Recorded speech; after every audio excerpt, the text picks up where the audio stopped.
kama wachezaji tumejipanga kushinda mchezo wa kesho, kujituma na kujitolea ili tuweze kupata matokeo katika mchezo wa kesho. Mechi ya kesho ni moja kati ya malengo ambayo tumejiwekea katika msimu huu kwenye ligi, tuweze kushinda ili tuweze kutetea ubingwa wetu. Ligi katika ligi kila timu ni bora na kila timu imejipanga. Kwa hiyo mchezo wa kesho utakuwa mzuri na tumejipanga kupambana katika mchezo wa kesho ili tuweze kupata matokeo. Sio tu mchezo wa kesho ndio tuweze kukumbushana nini tunatakiwa kufanya. Toka msimu umeanza kila mechi sisi kwetu ni finali.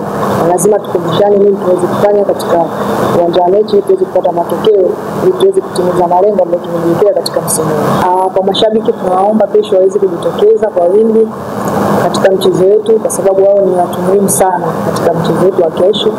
Wao ndio watu wa kwanza kutupa sisi hamasa tukiwa uwanjani.